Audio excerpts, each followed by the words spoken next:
L'invidia per chi quest'anno si poteva permettere una settimana bianca si scioglie come neve al sole alla sola vista delle pareti che dominano come pezzi di ghiacciaio in tutte le località dolomitiche della montagna bellunese e il sole non accenna a comparire per sciogliere almeno una parte di questa coltre nevosa che ha sepolto le cime del nord-est. Continua a nevicare, l'accumulo ovunque a valle in quota ha superato il metro d'altezza e per lenire i disagi di una tale colata di fiocchi è sceso in campo anche l'esercito. Aiuti sono arrivati dal 7° reggimento alpini.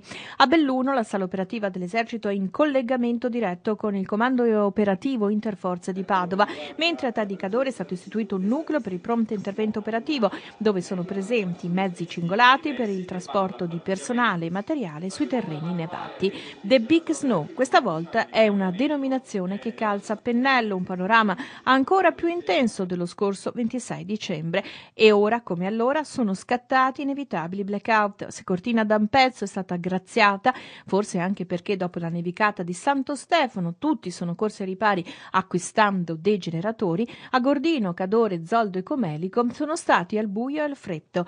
31.000 le persone senza energia venerdì, 16.000 sabato mattina. Solerto il lavoro dei 120 tecnici di Enel Terna che hanno ripristinato i collegamenti laddove il peso della neve li aveva compromessi, ma soprattutto di esperti procedono all'installazione di generatori di corrente nelle zone dove il ripristino della rete ordinaria non è immediato. Saltati anche i collegamenti telefonici, per non parlare delle vie d'accesso stradali chiuse perché pericolose o dei passi interdetti per motivi di sicurezza, un provvedimento adottato anche in Alto Adige.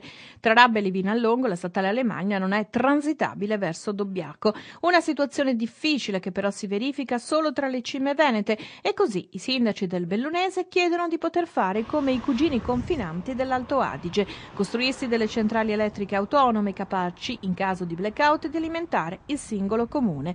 Chiedono l'autonomia energetica per non rimanere tagliati fuori dal mondo se nevica in modo intenso e in montagna capita che nevichi anche molto copiosamente. La natura ce lo sta dimostrando.